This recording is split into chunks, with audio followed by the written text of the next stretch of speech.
speaking up for Palestine. So this event was organized collaboratively by staff members at Bath Spa University, University of Bristol, and University of West of England, Bristol. Hopefully the first of many. It's been, wow, like a very difficult year for many of us, for humanity, especially difficult for us academics, both staff and students being silenced, disempowered, and not given our academic freedom to express our views freely. Our basic rights, basically, to speak out against injustice, against racism, against inequality in our society. So basically what inspired this event is, the significant rise in Islamophobia and anti-Palestinian racism and antisemitism.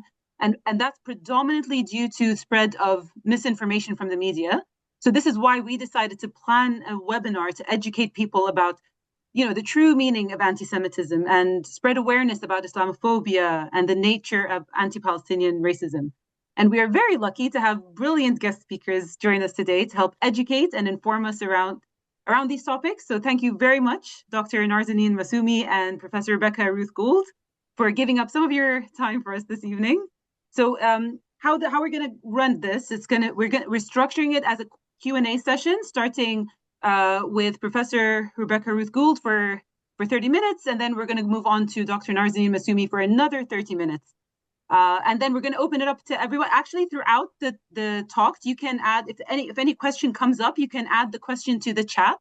And at the end, we will, depending on how many questions, we'll try to answer as many questions as possible, but we might have to pick and choose some questions depending on how much time we have. And then we can direct those questions to both Dr. Narzanin and Professor Rebecca. So I hope that works well for everyone. So let's see. So we're going to start with Professor Rebecca Ruth Gould. So just a quick introduction. You've already read about her introduction. She is a writer and a scholar who examines the intersections of politics and culture across the Middle East and the Caucasus. She is the author of Erasing Palestine, Free Speech and Palestinian Freedom in 2023, and Prison Hunger Strikes in Palestine, A Strategic Perspective 2023, among other books.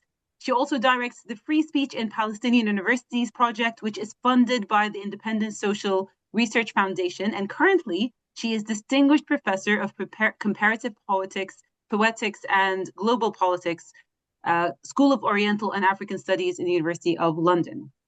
So welcome, Rebecca. I'm going to ask you to start, please, by telling us what led you to write the book, Erasing Palestine.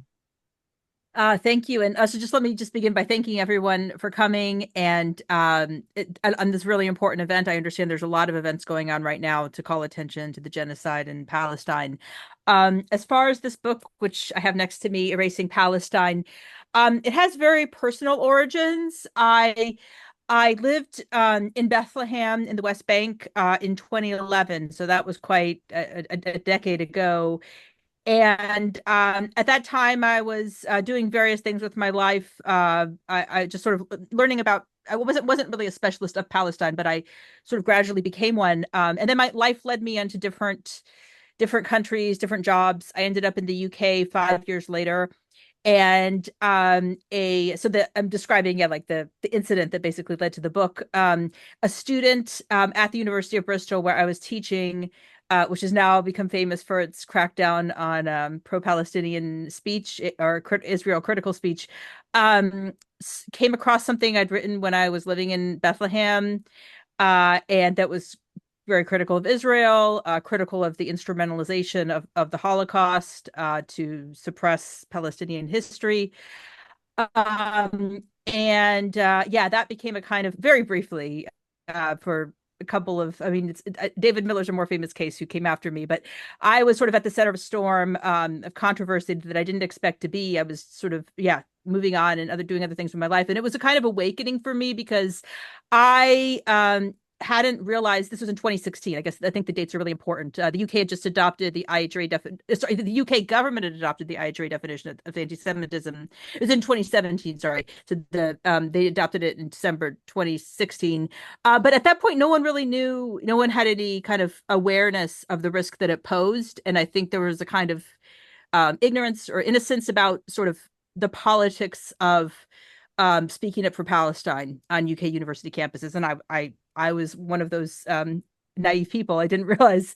So yeah, became a big event, a traumatic event for me in some ways. And I learned, I opened my eyes to basically what happens when you are critical of Israel on UK university campuses. And I came to know also another a Palestinian colleague at University of Exeter, sorry, Malika Shreik, who went on to co-author a book on hunger strikes with. But what's important, why I think it's important to mention her, is that she was experiencing the same, not the same, even a crackdown for her activism for Palestine.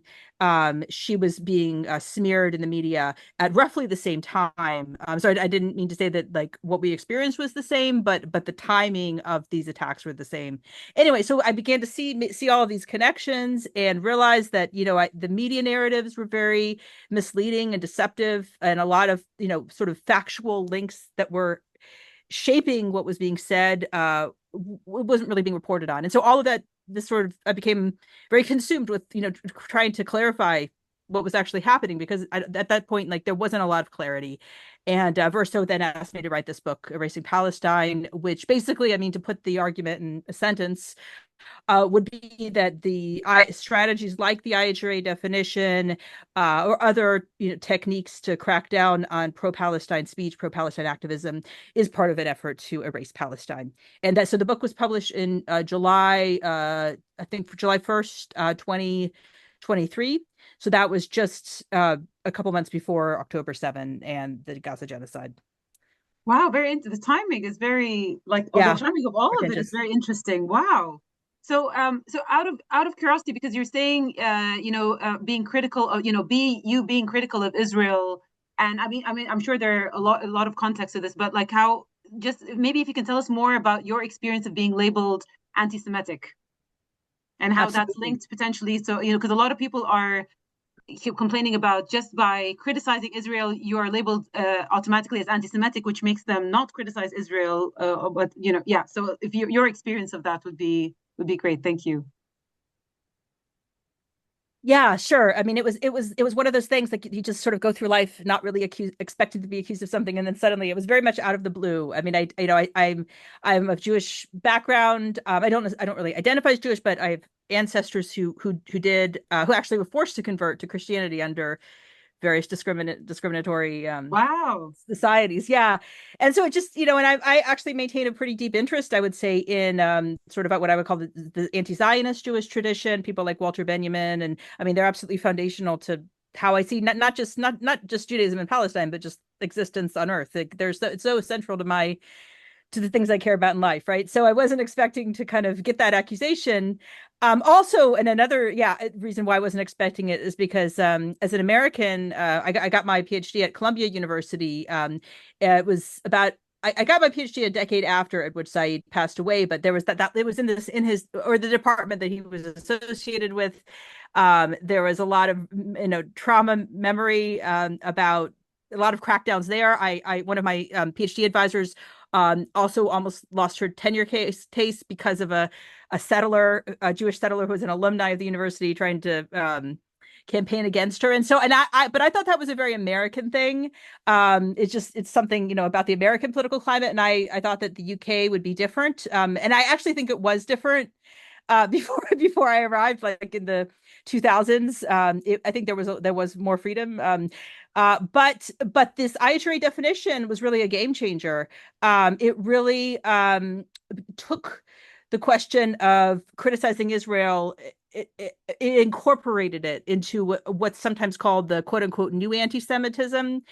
And so suddenly, anti-Semitism itself was redefined. No longer was it hatred of Jews, which is like the, common sense, deeply historically rooted understanding of what anti-Semitism is. And it became something much more discursive. And by that, I mean, it was much more tied to like things like attitudes and words and criticisms of the quote unquote Jewish state. Israel, and Yeah. that's really enshrined in this definition because of the 11 examples of what anti-Semitism is. 7 of them are related to criticism of Israel, and I mean, there's a little bit of precedent. I mean, it's not that it didn't really come out of the blue. I'm not trying to say that like if you step back, but my point is that it came out of the blue for like an everyday person who's not following these issues. Because what was different in 2016 and then the aftermath 2017, 2018 is that suddenly this was what is news that states actually countries began to say, okay, like we're aligning ourselves with this new understanding of anti-Semitism, and that was a new thing. And the UK was the first country actually to do that. And so that I think is really important context for understanding why, yeah, how it is possible to just take an attitude towards a country. In other words, a critical relationship to a state of Israel, how that could suddenly become seen as anti-Semitic. It's very much tied to those maneuvers. And I think it's also interesting and important to note again, this like 2016 2017 when this happened to me, that's a somewhat a little bit different moment than now, or than say with David Miller 2023 24. What's Yeah. different is that the government, the University of Bristol, they were very cautious in the sense, not, I mean, not really, but like there's a certain level of what's the word, caution or tenuousness. They knew at that point, and maybe also because they had a very good lawyer, they were hesitant to embrace the IHRA definition. They said, in fact, well, we're not embracing the IHRA definition, but they they like had this anonymous panel of people who I still don't know who they were, who kind of assessed my article and decided whether or not it's anti-Semitic. And they used, that was one of the definitions they used to determine it. So they kind of knew that Oh, it'd get a lot of pushback. Again, this is early days. And now I think just as a measure of like, where we are now, which is in a worse moment in many ways, yeah. I Yeah. think that would be it. Like it would just be the sole thing. So I think it's worth keeping track of that. This is new. And I mean, the importance of saying that it's new is also, there's room to push back against it still. We shouldn't just take it for granted that it's the new reality. It's like there's been a paradigm shift, particularly among people who have a lot of control over, who gets hired, who gets fired, or whatever. But I think with enough pushback and common sense, I think we can hopefully return to a sane moment. Yeah, well, actually, building on that, because I think maybe some of the people who are here don't necessarily know what is the Yeah, AHRA definitions if you of building on it. anti-Semitism. Absolutely. And actually, and building on from that, can you also tell us, like, is that a freedom of, is that a threat to the freedom of speech and equality in higher education? Just the definition of IHRA definition of Yes. anti-Semitism. Yeah, I mean, I think what makes it so effective is precisely that it has this very kind of, difficult, as the pronunciation brought out. I mean, difficult to remember, confusing, long-winded name. It doesn't sound so bad, right? It sounds very, and in fact, what it stands for, IHRA definition, is the International Holocaust Remembrance Alliance definition. Doesn't sound bad at all, actually, if you just look at the words. But I think we obviously shouldn't. We need to look beyond that. We need to look at the social context and the political context. And so, yes, as I said, this definition, which was basically proposed to the world in 2016, or or I would say actually, more to be more accurate, it was rebranded.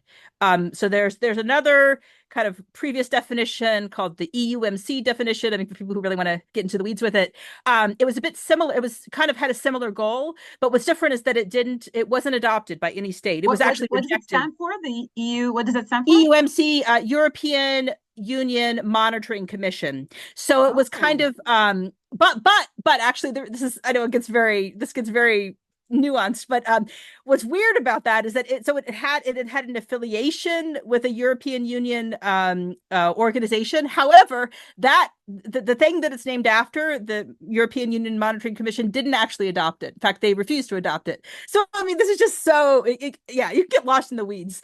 It's basically, I mean, so to put it, maybe in more simple terms, it was like a definition that various proponents of Israel advocates wanted to have a big political effect, but and that's why they tried to associate it with a European Union agency, but the agency itself rejected it. So yeah, so then it was like dead in the water for a decade or two. Didn't go anywhere. No state adopted it. Nothing. And then it was rebranded in 2016 it adopted by the International Holocaust Remembrance Alliance, governments, various states, maybe about 10 or 20. And by the way, I should also be recommending. There's obviously other books that go into this in a lot of detail. Anthony Lehrman's book that came out with Pluto Press, I think, a few months ago. This is like a very encyclopedic history of this. But just I think for our purposes, what's just important to know was that it's something that had been around for a while, but didn't really take off until 2016. It didn't take off in a political sense, but then it began to interest governments, and actually particularly sort of right-leaning governments like the conservative government of Theresa May. Yeah. Which was the one to adopt it. And it's weird, something that's you would think, I mean, I would hope, as someone who believes in democracy, that when these kinds of things happen, like when a state like that I'm living in, and paying taxes to and so forth, suddenly decides like this is going to be the way we see the world, like that there would be some kind of consultative process, at least, if not like asking actual citizens, at least in parliament. There should have been some debate. Nothing whatsoever. Nothing. It was just a press release. And that's why, I mean, I didn't know about it. No one knew about it. I mean, there was a press release and a government website. Didn't No one like pity. There was nothing in the media with one very honorable and noble exception. David Feldman, who's the professor at Birkbeck and heads the Institute for Anti-Semitism. He's obviously someone who follows this stuff with a great deal of expertise, and so was a sole voice in the wilderness. And he published something in the Guardian a few days after, basically warning that it was a bad move and it would have very dark consequences. And that was really prophetic. I mean, I forever respect David Feldman for seeing that when no one else, literally no one else did. There was no media coverage. And again, it began to affect. So this definition again, which is just like hard to remember, confusing document, but really has a clear strategic goal. It didn't really, I mean, people didn't start to notice. I mean, again, I think my case was one of the first evidences of it. And then Malika's case at Exeter was another.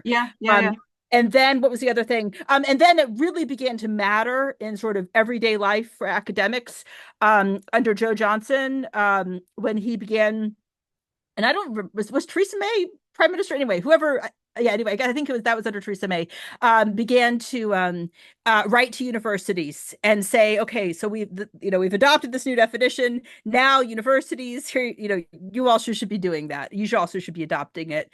And so it was a pretty gradual process. Gradually, like every new education minister would sort of increase the pressure on universities. At first they'd say, well, it's optional. We respect free speech. And then they began to threaten to withdraw funding, for universities that didn't. And I believe still is it the OFC, the Office of I'm sure some people in the audience might have these acronyms better than I do, but Office of Students, OFS.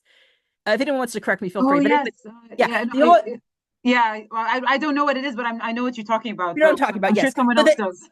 Exactly. I'm sure people do. So to my knowledge, it's still they maintain a current list of which universities have adopted it or not. And again, I think so that's still maintained. And I think even though, now we're under a Labor government, we might hope for more freedoms. Let's hope. I mean, I don't know. I haven't yet to see evidence of that, but we can cross our fingers and campaign for it. But anyway, the point is that my understanding of kind of in terms of the timeline for when that list was set up and why it's maintained in the first place is again to kind of scare universities, because about the same time that list was, in fact, I think it was referred to by a education minister whose name I'm blanking on, but who basically was threatening to withdraw funding to universities that have not adopted the definition. And I think as many people in the audience will be academics studying or teaching at universities that have adopted the definition. Yes, actually, the University of West of England. So people who are one of the organizers, they've recently adopted it as a definition as well. So so it's important to know. And what do you have? Do you know the exact date, or the rough month, the year when that happened? Tamsila, would you know? Apparently, there was a meeting this afternoon that might be able to retract that installation, that kind of adoption. So the union is fighting that really strong unison. Good for them. Do you remember when? Do you know exactly when they adopted the definition, Samsila? It came in about a week ago. It was announced, or a few days ago. Very recent. It's very recent. Interesting. Yeah, very recent. My branch have had a meeting with HR this afternoon, and they are open to discuss this further. So we'll see. Wow. Well, it is. I mean, that's actually, I would say, pretty late in terms of the chronology of most universities. So maybe that means that, if the administration, I mean, I obviously have no inside knowledge, but it to me that says that the administration has kind of resisted for some time, and maybe that's a sign that they can be persuaded the other way. Fingers crossed. So but yeah. How would we say this is a threat to potential freedom of speech and equality in higher education? Adopting this definition of anti-Semitism. How does it affect? Yeah, and I should just say, I heard like the last part of your question. Oh, sorry. Like, as in, why would it be? Why is this then a problem for universities when they start adopting this definition of anti-Semitism? How can this pose kind of a threat to freedom of speech, and equality in higher education, just by adopting this definition? Right. So I think the case of New York University is a really instructive one. They've recently, in response to the encampment movement, an instructive case of showing how it suppresses free speech. In response to the encampment movement, they couldn't basically punish students for saying that they support Palestine, right? There was obviously some period of arrest and trying to close down the encampment. So what they did over the summer is that they incorporated the IHRA definition into their speech conduct code. So, and previously, say 5 years ago, the New York University speech code was simply very straightforward, like people who say racist things, who harass individuals, those are the ones who, should be punished. And now it's, if you're critical of Israel, that's also part of the basic punishment. If you, I mean, to be very specific, like if you use the word Zionist in a critical way, which again is very ahistorical because there's such a long critique of Zionism within the Jewish tradition. So, but that's I think we see it like in very concrete terms where we see free speech violated is when this definition makes its way into speech codes and then is used to discipline students and to cancel events. That's a big one. That's happened again. This took place like the first wave of cancellations, which was really unprecedented in the UK in 2017, where suddenly universities began to say, okay, like this event is very one-sided. It denies Israel's right to self-determination or whatever it is. I mean, anything that might appear one-sided, just in and of itself, was any event was potentially going to be canceled by a university.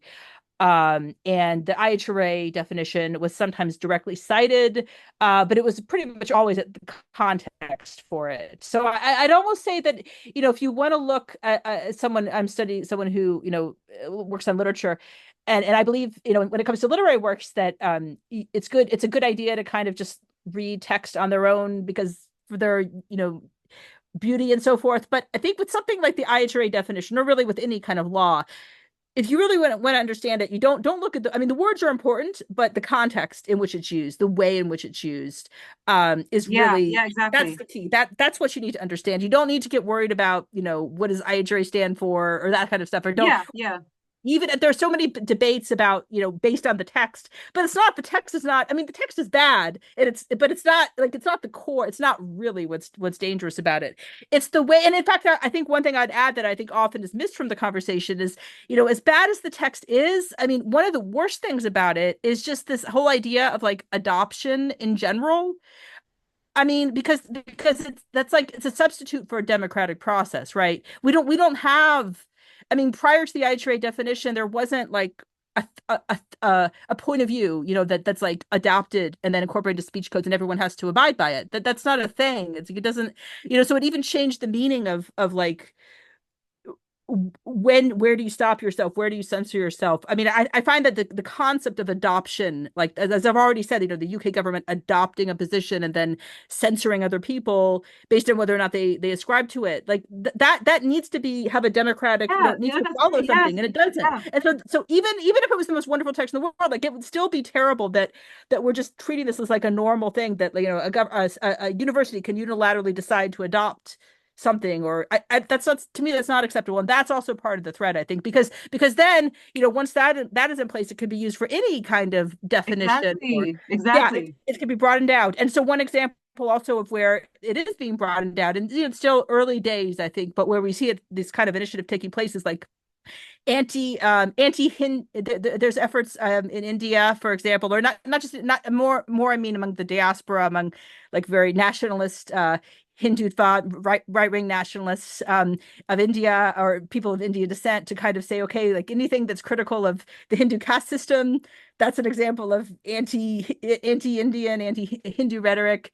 And so I think that the structure of that idea is as dangerous as is the words themselves. Yeah, absolutely. Yeah, it's very interesting, the concept of that concept of adoption, and how it's actually dangerous once you let one thing go, how it will build up into other things as well. Exactly. And how they'll take advantage and build up into something much bigger just because you let one thing go initially. So leading on from this, I'm conscious of time. I'm really interested to find out from your perspective, how would you define anti-Palestinian racism, and how do you see it expressed in the UK specifically today? Yeah, so it's interesting. I mean, an interesting question, because I think it varies a lot. The kind of the way racism is expressed in general varies a lot by culture. And as I'm saying this as non-British person, and one thing I notice is that the British people are like, there's a lot of decorum, there's a lot of politeness, but that doesn't mean there's not, a lot of animus underlying it. So I would, if I were to characterize like specifically British anti-Palestinian racism, I would say it could be very polite, very sort of proper. But what I find is this like continuous devaluing of the Palestinian perspective. So this idea that Palestinians or Palestine cannot be allowed to speak for itself. And you always have to balance it with like a pro-Israel perspective. And if the pro-Israel perspective isn't there, then there's a problem. Like, some around the time when I was undergoing these accusations, there was an event at Cambridge with a very esteemed Palestinian anthropologist. She was going to be the chair of the event at Cambridge, but ultimately, simply because she was Palestinian, it was decided that she couldn't be objective, and so the event was canceled. And ultimately, Cambridge apologized for it. But I mean, the way that's prejudice and racism, really, it hangs in the air as this like attitude, right? So I'm not saying, I think there are many more violent examples of it, but to me, that's the one that's probably perhaps the most ubiquitous. And you see it even like it's just everywhere, that kind of prejudice. That not allowing, and in my case too, I mean, and again, obviously I'm not Palestinian, so I don't experience the fullness of the racism, but what I do experience is that sidelining of the Palestinian perspective. I think just one concrete example is with this article that I mentioned that I wrote that caused such controversy. I wrote it after I returned from a trip to Hebron with Breaking the Silence, which is an Israeli group of former Israeli soldiers who are against the occupation. And I mean, I saw such horrors there in Hebron, and I saw the grave where the settler and murderer Baruch Goldstein, who committed a huge massacre against about 20 Palestinian people. His grave is in one of the settlements overlooking Hebron, and he's honored as a martyr. Anyway, so like this was very much shaping my perspective, I think appropriately so, of Palestine. But when my article was analyzed, it was the question was posed: is Rebecca Gould anti-Semitic or not? The description that was given to that article that was written from Palestine was that I'm a Midwestern American. Like it was like no recognition of the Palestinian context. The whole thing was just like moved to America as if I'm just talking about Israel, just like for the fun of it. So that's a sample of that I think is absolutely anti-Palestinian racism. It's not probably not the worst example of it, but it's one. I'm sorry, I don't have control of my my microphone. No problem. So yeah, it's very interesting. Well, I'm aware you are in contact with a family in Gaza on a daily basis. So I would like you to let us know, like, what's it like right now in Gaza for the people, the Palestinians? Yes, thank you. Yeah, I definitely did want to speak about them. Unfortunately, I guess, because of time, there's no time for me to bring examples of I've received actually some extraordinary embroideries from this family. We have time. You can go if you want to get. You can. Okay, maybe I'll walk around if you don't mind the background. But But yeah, but there's one, also I wanted to read a very brief email. Oh yeah, actually, in fact, yes, I can do this. Here we go. Yes. I mean, if you look up, her name is Lou Jane. So she's a 14-year-old girl. She actually made these, uh, they were smuggled out in an aid convoy that went to Wow. Jordan. And so while she's in the tent, she's learned to do tatriz, really incredible examples. Oh, and there's this How old? extraordinary bookmark. She's 14 years old. And some of her articles you can find. I mean, I've been doing my best to publicize her work. So, I'm linked. I mean, it's on all my social media and so forth. And then actually these shawls as well. Some of them she's been helped by people that she's been in the shelter with. And she's an extraordinary writer and an extraordinary tatriz specialist That's now. incredible. And I hope you'll be hearing more from her. But I also wanted to read a very briefly, just a couple sentences of an email from her uncle, who's really been an extraordinary source of inspiration for me and a sort of a guide for me. I think you'll understand why when I write. And he's also, I mean, one thing I just want to say is, well, two things I think are important to know. I think for those of us who are on the outside, kind of watching what's happening in Gaza, the first thing is that I think it's very easy to get a sense of hopelessness and apathy, and you just get so sick of the way politicians are We're failing to feeling like listen that to right us and now. so forth. Yeah, exactly. I think many of us have struggled with that. But maybe this is why it's so important for me to maintain contact with them, because I know how much what we're doing means to them, and they're obviously they want to survive, they want to live. But they also are thinking about the long term, and they want to be known, they want to be remembered, they want to be Yeah, heard. And there is, nothing we do is in vain for them. I yeah, believe that. I've yeah. been told, so absolutely I know that. And that's a huge source of I guess guidance for me. I do, though, what I want to the email that I'm going to read is a little bit, it's actually probably one of the saddest emails that I've received from my friend since I've known him, which was their acquaintance started in February. I'll just read the first. And he's doing, it begins in a very sad way, but I think people should hear it. But I will just put it in the bigger context to say that he's okay. I mean, he's not dying, but this is what he wrote. I was contemplating on the situation I am in Gaza and the number of times I have been directly targeted. And now I know that there is an elimination sentence on me. And considering how serious the IOF, which is the IDF, the Israeli army, Yeah. the Israeli occupation forces, are about executions of people like me. And after analyzing all factors, I came to the conclusion that the chances of me surviving this genocide are very slim.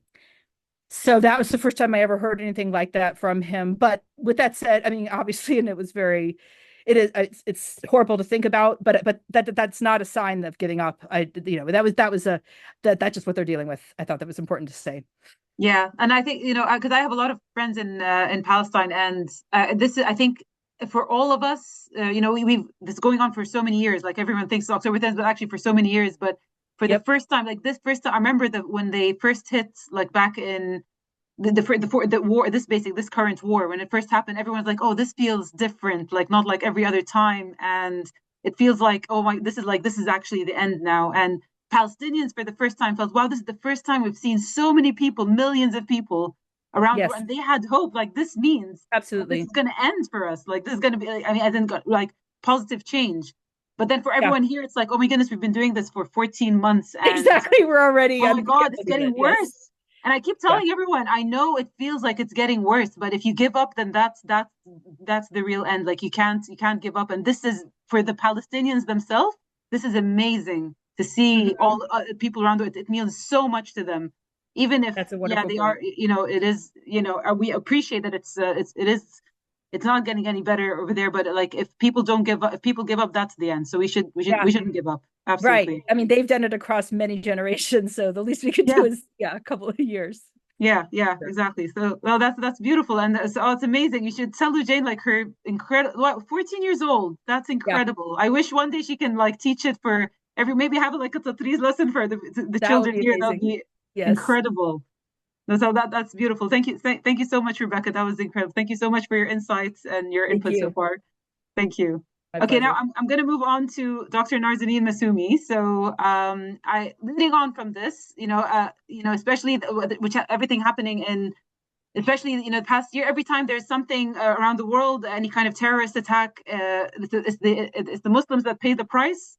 Unfortunately, the most everyday Muslims, and especially the past year has been like, I mean, this is from my experience, from my friends' experience, Islamophobia has been on the rise, and it's been very significant, especially the past year. So maybe if you can start, Dr. Narzanin, telling us how would you define and explain Islamophobia for people? Because a lot of people are like, oh, I'm not sure if that's Islamophobia. So maybe you can define what is Islamophobia.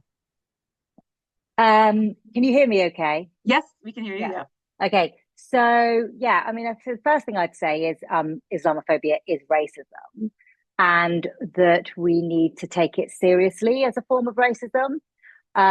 So basically, it's a racism that sort of targets kind of expressions of Muslimness or perceived Muslimness.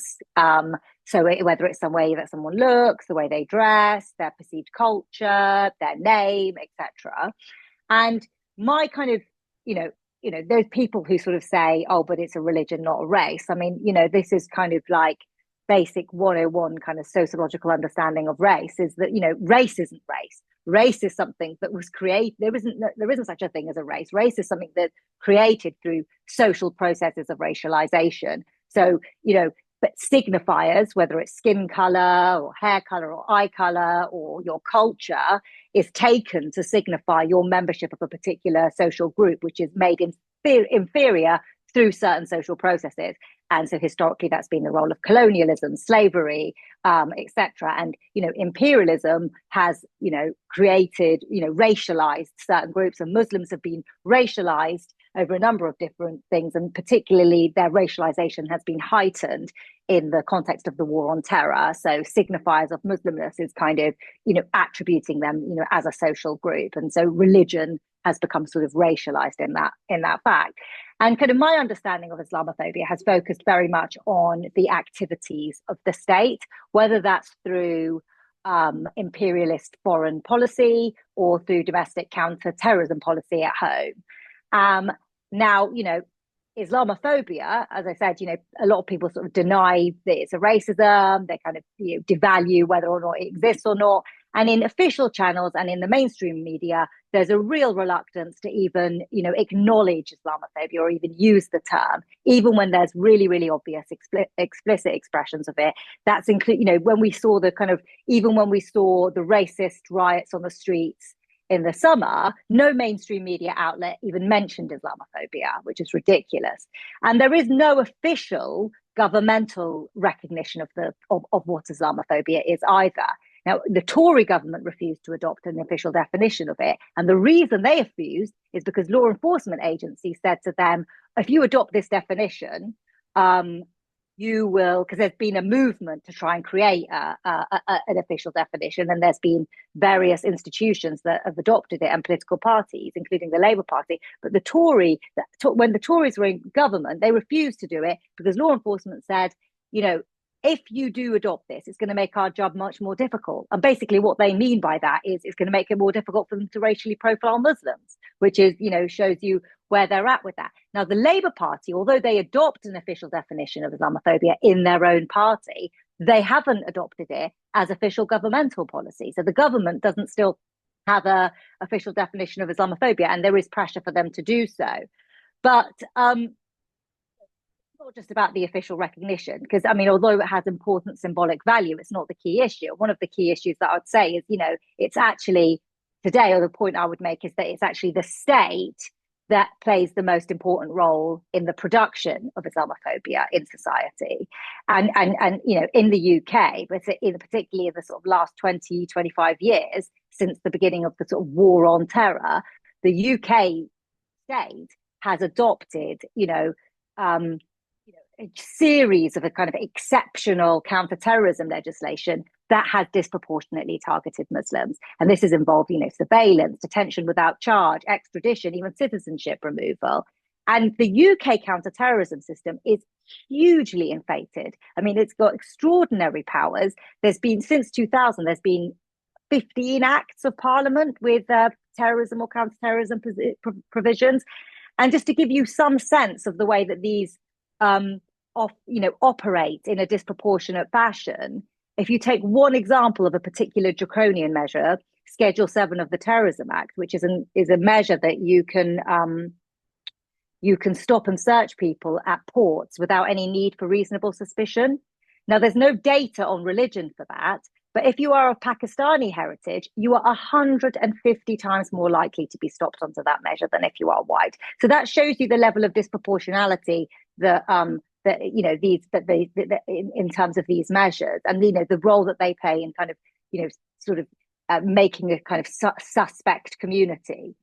Now, the policies haven't just operated in terms of law enforcement and that sort of thing. In fact, what's even more concerning is the way that they have spread through other social institutions like education and health. And this has been done through the kind of government's kind of prevent and counter extremism agenda, which was an agenda that was introduced by Tony Blair and has been expanded continuously for the last 20 years.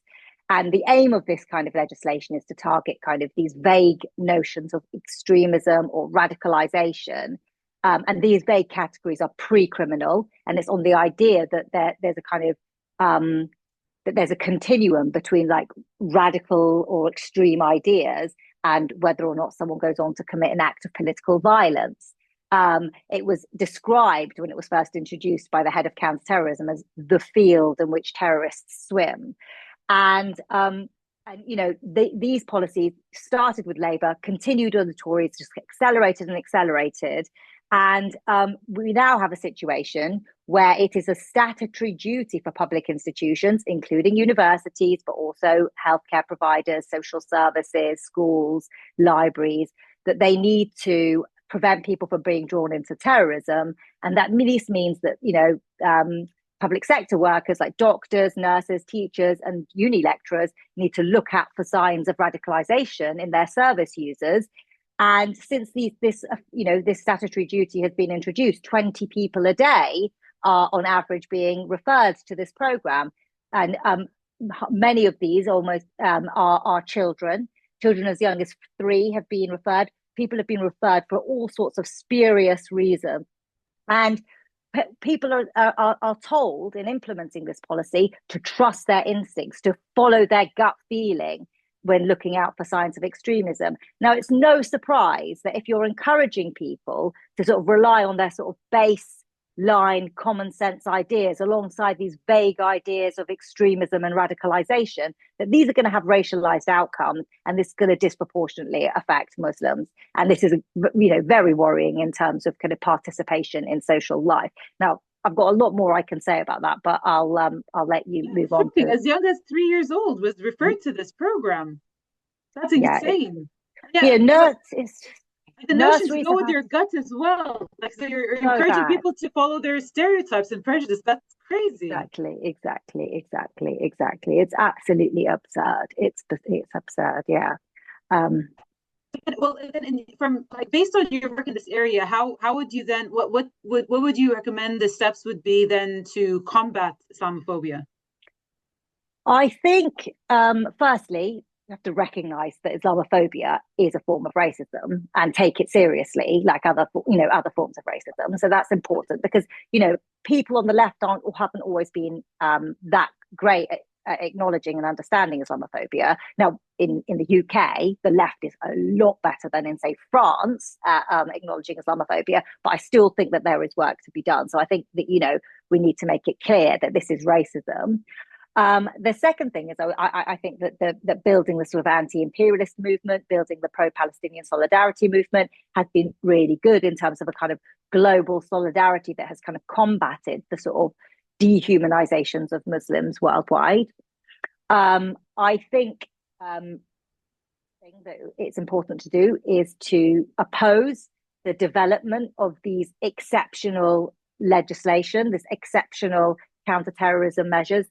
That we have an ordinary criminal justice system that can deal with criminality. We need to oppose the expansion of state powers that move beyond standard legal principles and violate some of the basis of core legal principles that we have. And I also think that we need to stand in solidarity with Muslim comrades when they are smeared and targeted by these measures, when they're being sort of smeared as being extremist or, radicalized and, excluded and, things like, Rebecca talked about how the IHRA was used to sort of shut down events on campus. Prevent that I was talking about, that brings in universities, has brought in policies which, regulate how events can take place. So like there are rules about events, and if they're controversial, there's all this stuff, and there's all this like bureaucratic hoops that you have to jump through now to organize events on campus, whether you're staff or students. And this has been, research reports, NGO reports, accounts from activists repeatedly show that it's very, very difficult to organize events on Islamophobia. It's very, very difficult to organize events on Palestine. It's very, very difficult to organize events that are criticizing government policy around counterterrorism. And prevent is often used to interfere, to shut down, to make more difficult for these events to take place. And also that activity has a smearing effect. It's saying, oh, you're not allowed to have these groups on campus because they're extremists. Muslim civil society organizations have been smeared as being extremist, even in prevent training. And I think we need to, stand in solidarity with people when they are faced with that kind of smearing. And make sure that that we don't allow people to sort of face this kind of group silencing. This is something I've been trying to push in the community just in general. I think for the longest time people have kind of been silent for the longest time, so a lot of people are normalizing this kind of treatment. Muslims are expecting this kind of treatment from people, so that's why they're silent. And then that means that other people seeing them think that, other children are seeing Muslims treated this way, so they believe that this is normal. So like my children at school have experienced like crazy levels of Islamophobia. Just recently they had a speaker come in and he said that the Quran has teachings of, he doesn't agree with the Quran because it's written by a person, and it's because Muslims believe it's written by, it's the literal word of God, and it has teachings of how to mistreat women in society. And the Muslim students tried to argue, like, oh, they're raising their hand, like, what are you talking about? But then he shut them down. The RS teachers didn't challenge him, and then no one in the room the students later on kind of discussed it among themselves, like, that was very Islamophobic. But I'm like, I want you guys to kind of like challenge it in the moment, not talk about it silently. Just kind of everywhere. Yes, you're standing in solidarity with your Muslim friends, but not out in public. So it has to be like challenged, outward kind of challenging. So, well, in terms of, you were talking about counter-terrorism measures in the UK. How do you think that links to then, threatens the freedom of speech in terms of pro-Palestinian activists then, this, in terms of the counter-terrorism measures in the UK? Yeah, I mean, there's been a very worrying trend of the use of counter-terrorism measures against activists in this country. And in August this year, we saw these draconian counterterrorism measures be used to arrest some pro-Palestinian activists. So this included the arrest of an independent journalist, Richard Medhurst, for his reporting on the genocide in Gaza. And he was arrested at an airport and interrogated for 24 hours. Another pro-Palestinian activist, a member of Palestine Action, Sarah Wilkinson, was arrested under counterterrorism laws for content she posted online. According to her son, 16 counterterrorism officers came into their house and seized all her electronic devices. And initially, one of her bail conditions was that she, can't post anything online, but her lawyers managed to get that dropped. Quite recently, Asa Winstanley, who runs Electronic Intifada, was raided by counterterrorism police officers and had his electronic devices seized. Another case, Richard Bernard, co-founder of Palestine Action, has been charged under the Terrorist Act for supporting Hamas, which the British state prescribes as a terrorist organisation. And he also faces charges of criminal damage against Elbit weapons manufacturer who provide arms to Israel. In February this year, 3 women of colour were found guilty of a terrorism offence for displaying a paraglider emoji on a protest. And these are very concerning cases because the reason why these cases can take place is because the way that our counterterrorism apparatus law is that these we have a state that has these exceptional measures. So the activists that I've just described were charged and arrested under Section 12 of the Terrorism Act, which is basically makes it a terrorist offence to express an opinion that is supportive of a prescribed organisation. And this has long been criticised by human rights campaigners, including Amnesty International, as being vague, far too vague and far too broad, and infringing on the basic principle of legal certainty. And it infringes on freedom of expression and association. And when this policy was first introduced, civil rights campaigners and critics of the policy said the risk of a policy like this is that it can be used against activists and journalists. And in this case, we have been proved, people who critique this have been proved right. And so, very worrying because of the way that the state has such an ability and such broad, sweeping legislation,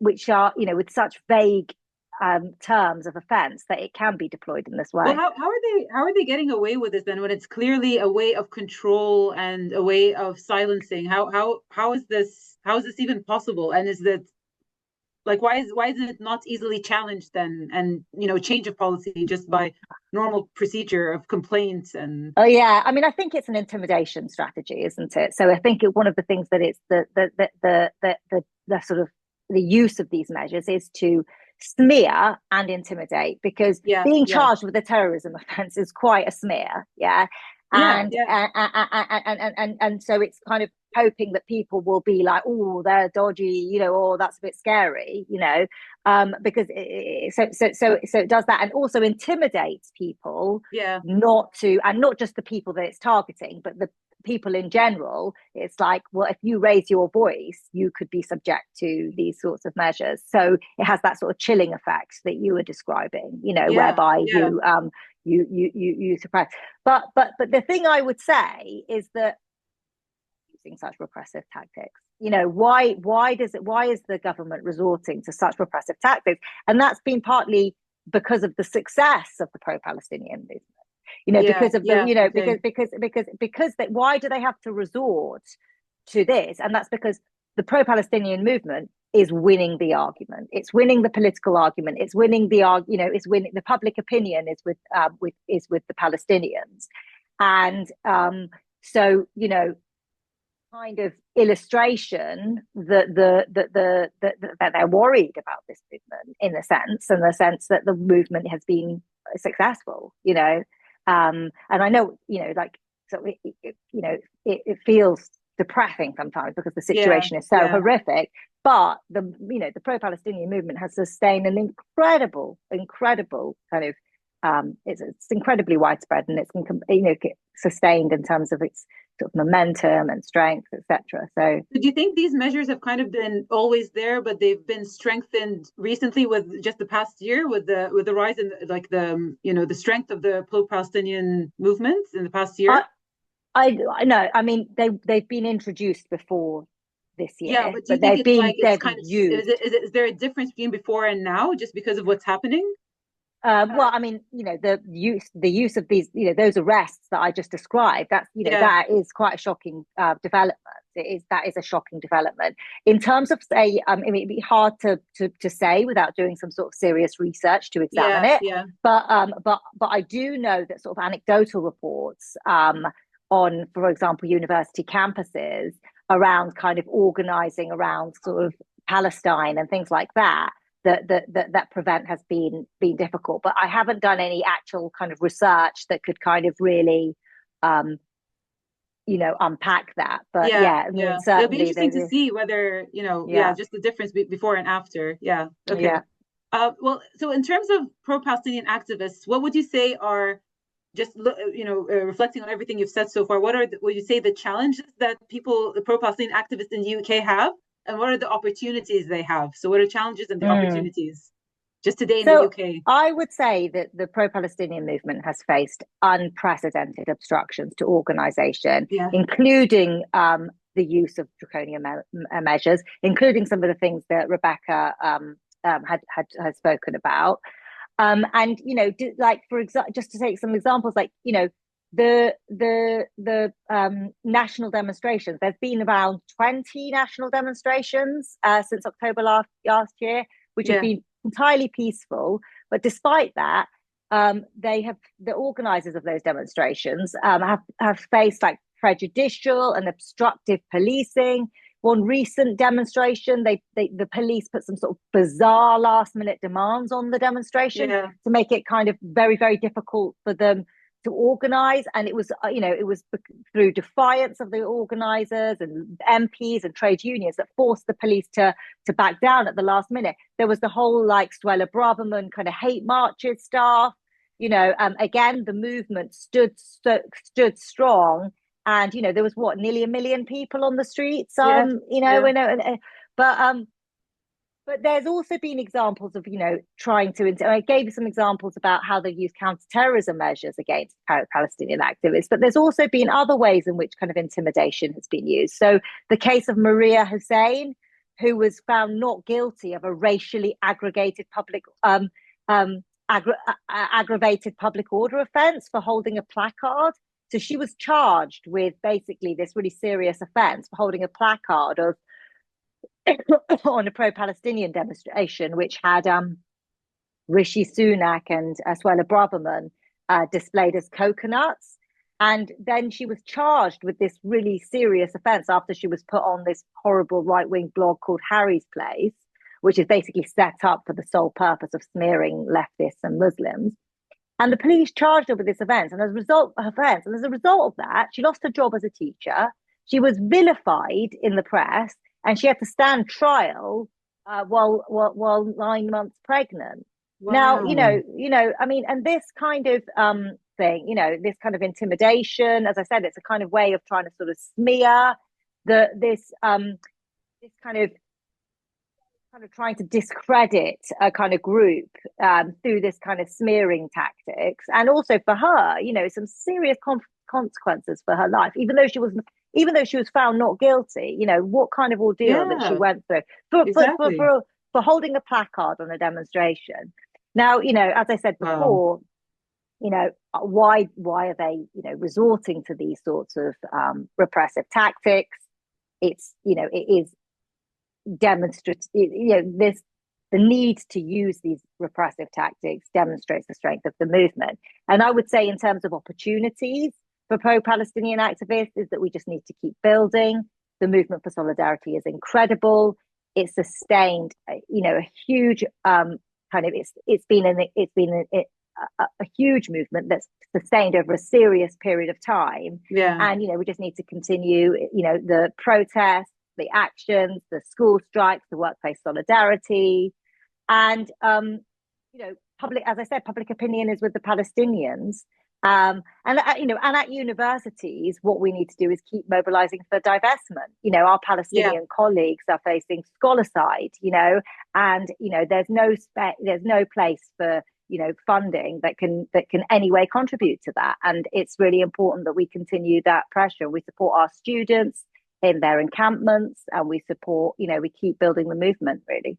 Yeah, absolutely. Yeah, exactly the same point that Rebecca ended with, and because I get a lot of people who come up to me and say, I'm done, what's the point? And they really feel just deflated and hopeless, and feel like, it just feels, and you're watching the news, and it does feel like every day you feel like Israel is not going to, has done the worst already, and then they come and they have creative tactics to terrorize the Palestinians. So you're like, it's just you're watching, and you're like, oh, there's nothing else I can do. But it's just, I think we like you said, we can't give up, and it is making a difference, even if it's a small difference.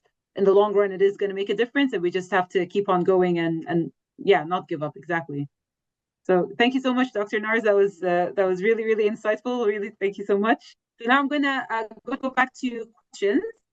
So I've got, let's see, so I've got a question this is a question, Q&A. So this is everyone who wants to add, you have a Q&A section in the Zoom set. If you want to add any questions directed to Professor Rebecca or Dr. Narzanin.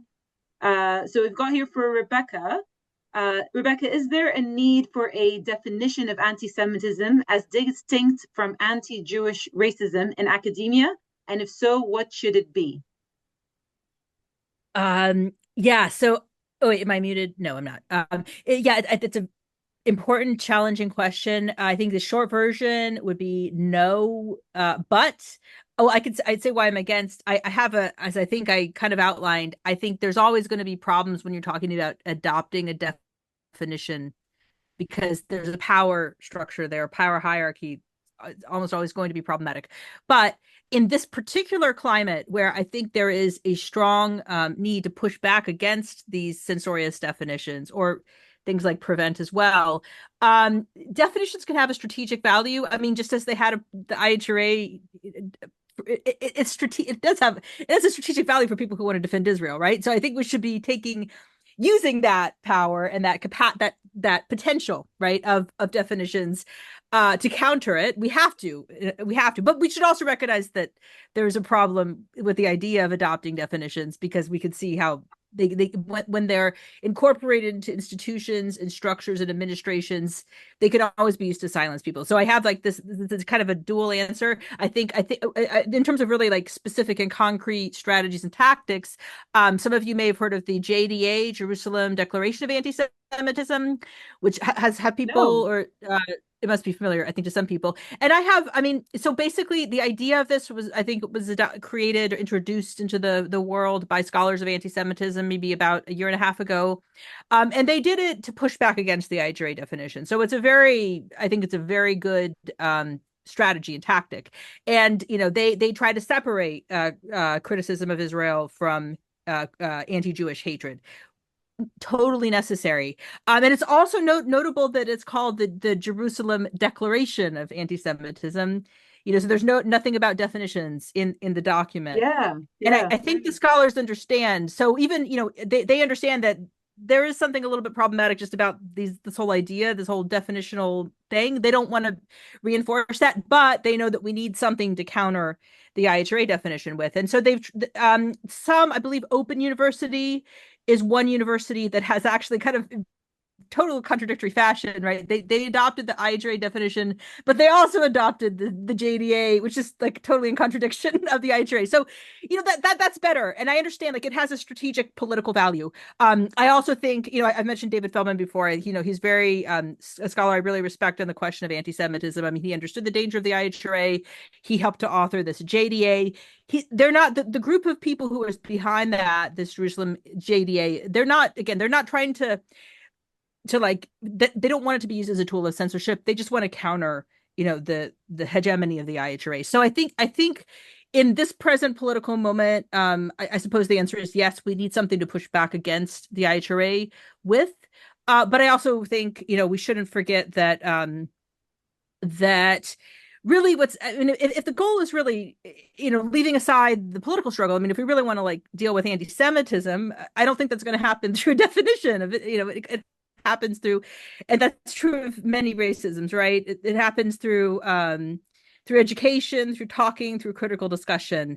Censorship in general just is not the way. But so I hope that like the different angles that I'm speaking from makes sense. There's a strategic value being back against IHRA, but we need to also like foreground the critical discussion. Yeah, absolutely. Thank you, Rebecca. Okay, next question I have for Dr. Narzanin. Can you give us examples of successful actions to counter Islamophobia, maybe specifically in higher education, if you know any?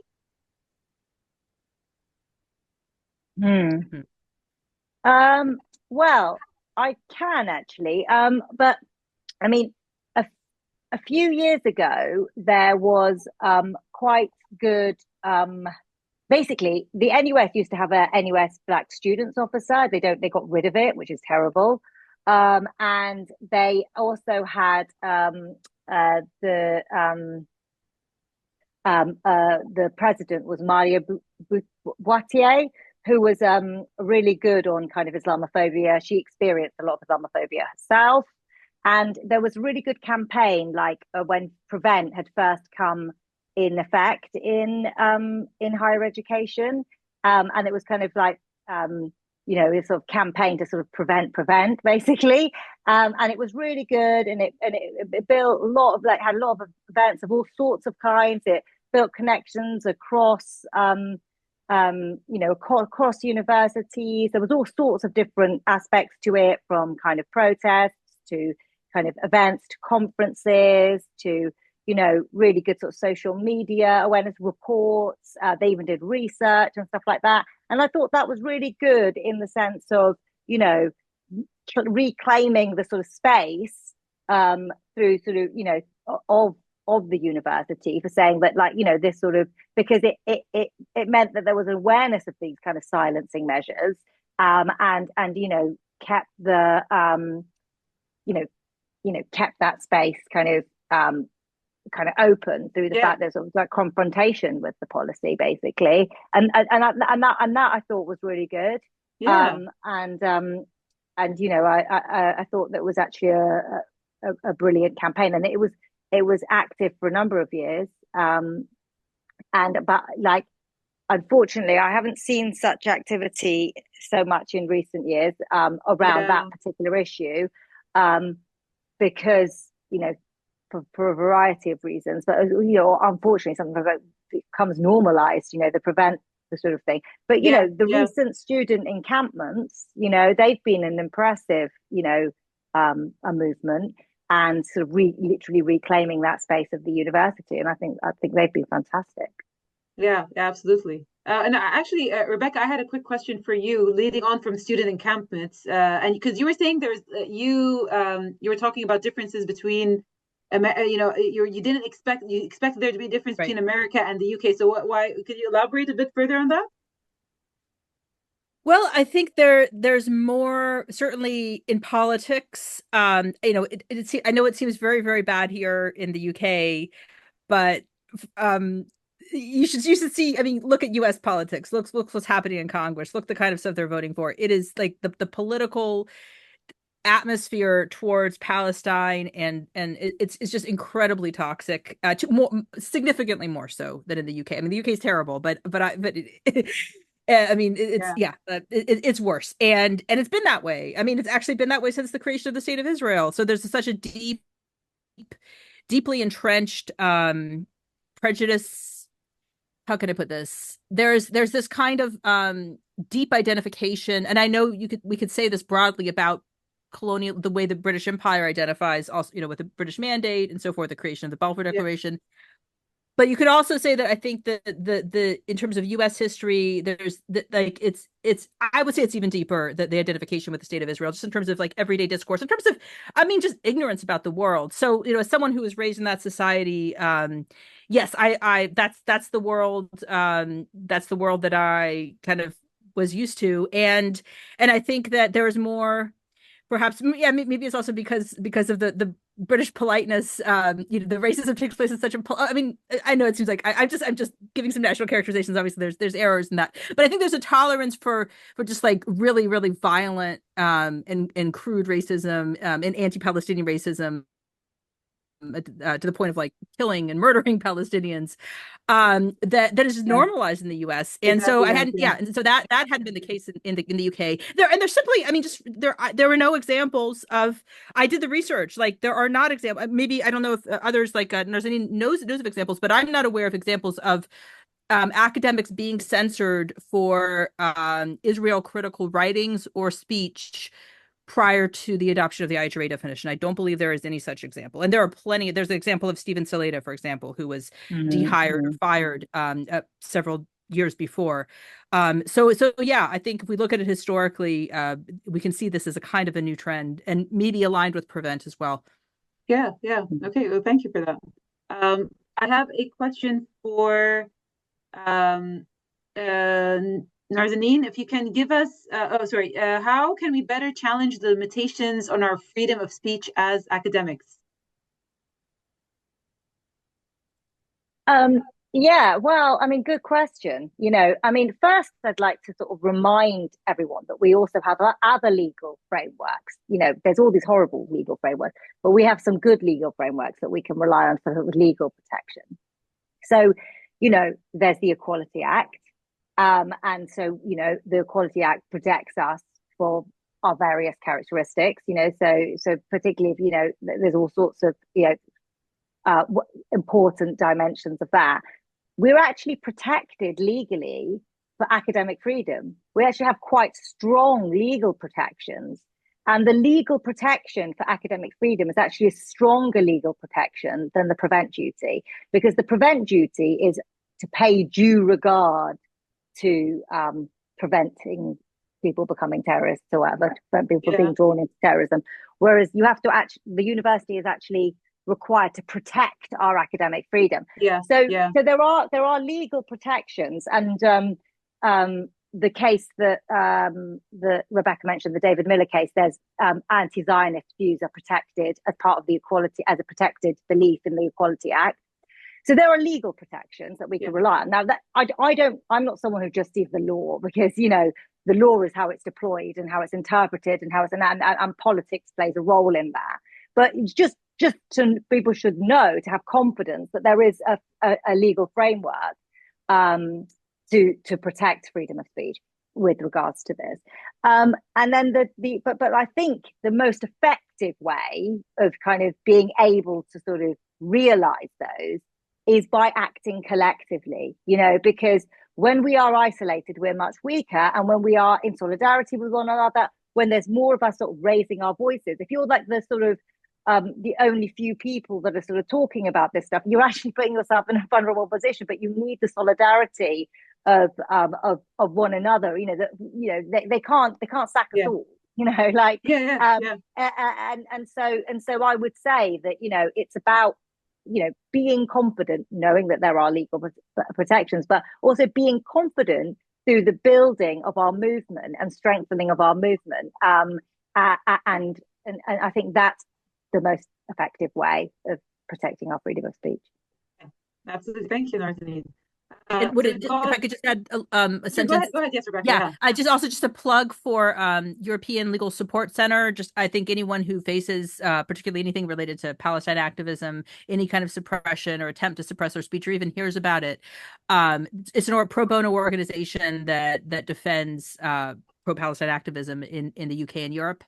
What's it called again? It's really worth reaching out to them. European Legal ELSC, European Legal Support Center. Oh, awesome. Yeah. Okay. And they give lots of advices, free legal support. So I think it could be very helpful. Yeah. Thank you. Okay, well, my next question is for you, Rebecca. Can you say more about your experiences in Bethlehem that influenced you? Do you think that telling others about these experiences could influence others, or do they need to be experienced more personally? And more broadly, what do you think matters most for changing mainstream views? Yeah, thank you for the question. It definitely changed everything for me. I mean, I had strong, I would say, pro-Palestine views before I went there. But at the same time, I felt I'd never, been to Palestine. I actually was commuting into Jerusalem, so I saw both sides of the situation. And I felt like if I was ever going to kind of have any kind of legitimacy in what I wanted to say or do or write about Palestine, I really did have to see it firsthand. And so I did. I went through the checkpoints. I was commuting into an institution known as the Van Leer Institute. They're known for sort of being as left to the left as you possibly can be in Israel, which obviously isn't really very, very far to the left. But yeah, and so it absolutely changed. I mean, it was it changed everything. I mean, I didn't expect to see basically apartheid in such a kind of straightforward, separate bus system, separate roads. It wasn't covered over. It wasn't, subtle. It wasn't subtle. It was just so obvious, so in your face. I think something that a recent book that I've read that I think I recommend everyone to read who's interested in the topic is The Message by Ta-Nehisi Coates. It's a sort of a similar, I think I had a similar experience to him in the sense that he went there for it was a brief trip, not being, terribly knowledgeable about Israel or Palestine, realizing, he had to kind of figure it out if he was going to continue writing. And it changed everything. He was just blown away by just how in your face the racism is, and how, I remember I was, this was in in near Bethlehem in the West Bank, so not in Israel. I was visiting some site. I was with a Palestinian taxi driver. He was advising me to see some famous ancient site associated with the Romans, and we went to the ticket counter, and the ticket guy looked at the Palestinian man who's with me and said, "No Palestinians allowed." And I mean, that brought me back to what I read about in school, Jim Crow laws. I mean, it was you can't deny what you see. And so many are interested in the cover up and the denial, and that denial narrative is still so powerful. So I think it's really important to see it with your own eyes, because otherwise, if you just listen to mainstream media, especially in the US, UK as well, you're not going to get the full picture. You're not going to get an accurate sense of things. So yeah, and I think the Ta-Nehisi Coates book also, I mean, just to answer that question, it's the perfect example. If I'm not, I would never compare myself to a writer like that. He's an extraordinary example of someone who kind of, what's really powerful about it is he's not that knowledgeable actually about the topic, but then he sees it with his own eyes and he just can't deny it, so there's something relatable, I think, in his ignorance. And he's had a huge impact also on the media narrative. He's been attacked a lot, but it's very simple, you just describe what you see, and that should be enough. So the answer is yes. This is everyone who, even like people who are pro-Palestinian, they don't appreciate how awful it is until you cross into Palestine and see with your own eyes and experience it for yourself. You just cannot believe the level of apartheid that's, like you said, in your face, and it's so normalized. And if anyone hasn't seen, like, I don't know if you've seen Israelism. It's a very great film. I think it's free on YouTube now. Incredible, and it really shows you how the American Jewish society are like just completely brainwashed by this concept of Israel, and how they're not, oh no, don't cross into Palestine, you're going to be raped and murdered there. But then as soon as they decide to break the silence, like you're talking like that's the group, how it came about, and cross over, they can't believe it. I mean, I guess Israeli soldiers as well, when they serve, like for the longest time, they're like, oh, this is really bad, what we're doing, really bad. And then suddenly it's like, okay, I have to speak up now. So, and it's traumatic for them as well, just awful. It's really, really awful.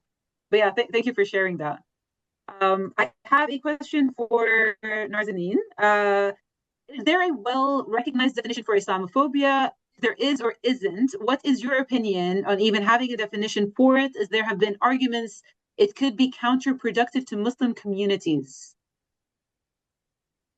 Well, I think that the definition that the all-party parliamentary group on Islamophobia came up with was quite good. It was basically a group of people. It was, involved quite a lot of Muslim civil society.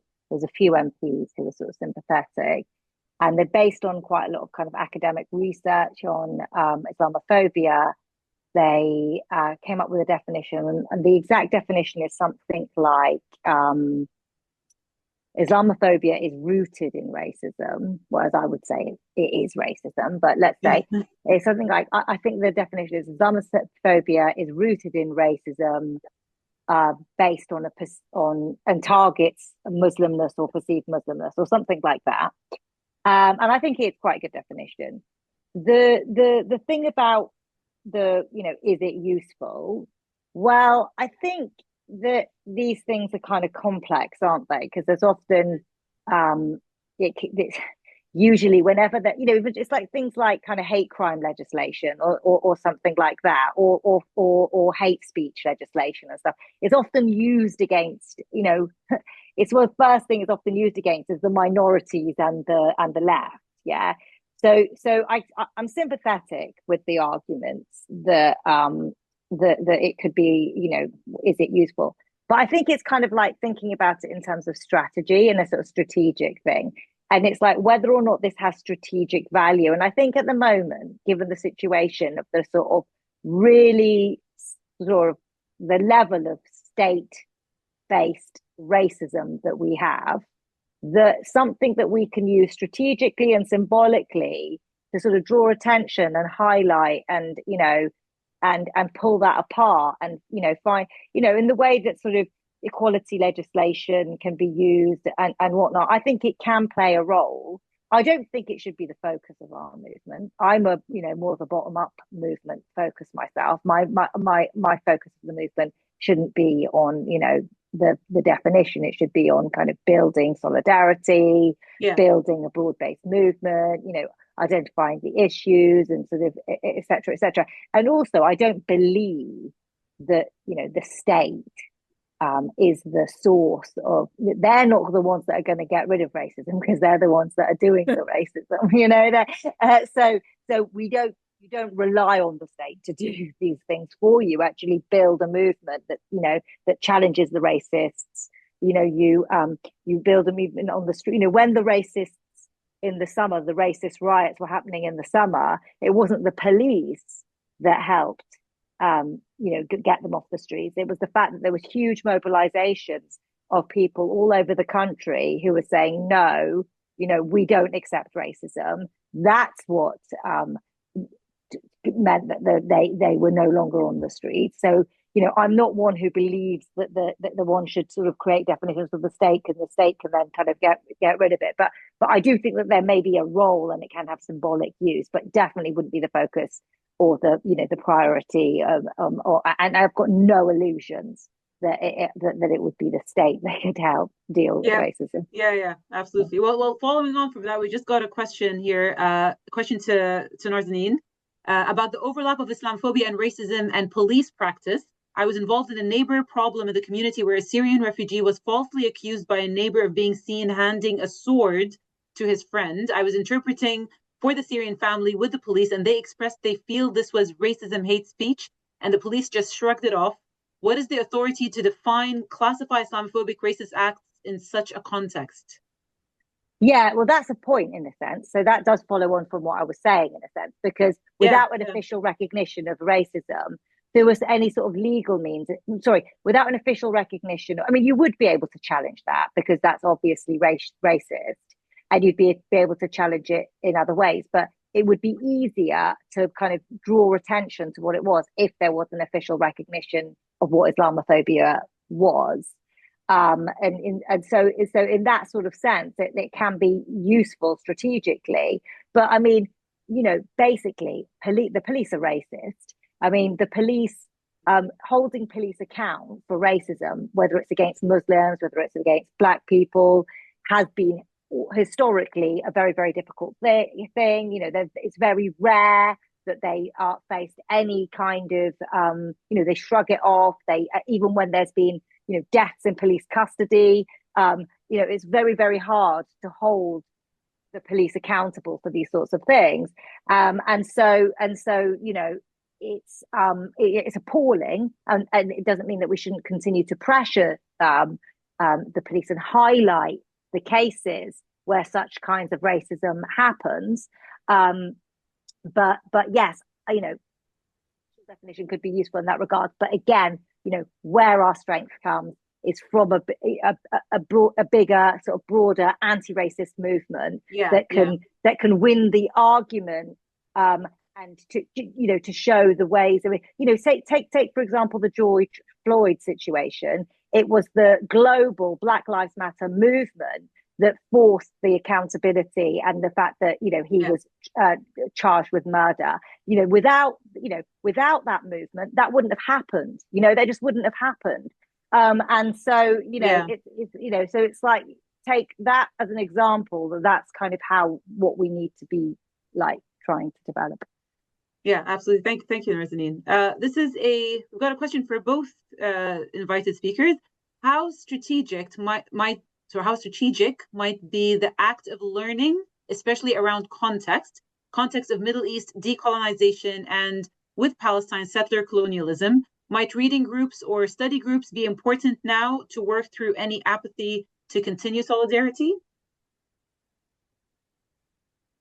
Well, I think the encampment was mentioned already. I mean, that's a lot of people have written about how they see the university sort of reinvented in that space. Yeah, I think it's because, and that I've certainly seen that myself. I mean, it's interesting that a lot of the reading groups that have been built around the encampments, they've been drawn in activists from the area or connected with other universities, done things that are just not really supported by our formal infrastructure. So I think we could learn a lot from them.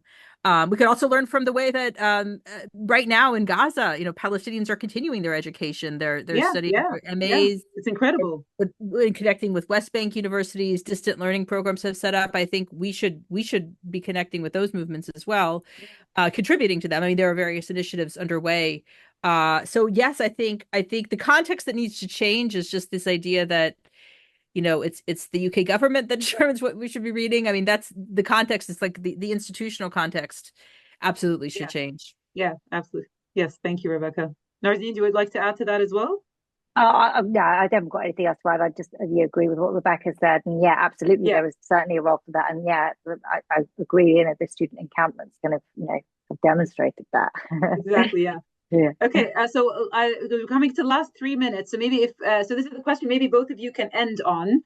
What advice would you give to activists, especially Muslims and Palestinians, to protect themselves from being prosecuted? So you can answer this question and then add any final comments if you like before we end our session.